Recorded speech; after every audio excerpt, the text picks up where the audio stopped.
Selamat sore Pak, perkenalkan nama saya Sati Girsang, saya dari kelas 11 Farmasi. Di sini saya akan menjelaskan materi mengenai galenika.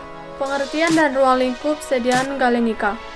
Istilah galenika diambil dari nama seorang tabib Yunani yaitu Claudius Galenos atau Galen pada tahun 130 sampai 201 Masehi yang menyiapkan formulasi obat dari bahan tumbuhan dan hewan. Galen membuat sediaan sari dengan bahan alam yang berasal dari tumbuhan dan hewan, sehingga timbul sebuah ilmu obat-obatan yang disebut ilmu galenika. Ilmu galenika ini adalah ilmu yang mempelajari tentang cara pembuatan sediaan obat dengan cara yang sederhana dan dibuat dari bahan alam tumbuhan dan hewan. Sediaan galenika adalah sediaan yang dibuat dari bahan baku tumbuhan atau hewan dengan cara disari. Zat-zat yang disari tersebut terdapat dalam sel-sel bagian tumbuhan yang umumnya dalam keadaan kering yang disebut sebagai simplicia. Cairan penyari masuk ke dalam sel sehingga zat-zat berkhasiat yang terdapat di dalamnya larut dalam cairan penyari tersebut. Setelah itu, larutan yang mengandung zat tersari dapat dibekatkan sesuai dengan keinginan.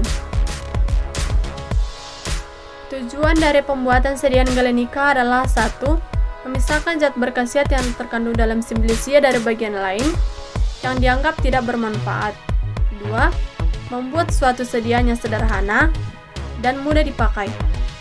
Yang ketiga, menstabilkan zat berkhasiat yang terkandung dalam sediaan tersebut untuk penyimpanan dalam waktu yang sangat panjang. Syarat-syarat dari galenika. Berikut ini merupakan hal-hal yang diperlukan dalam membuat sediaan galenika. Yang pertama yaitu derajat halus.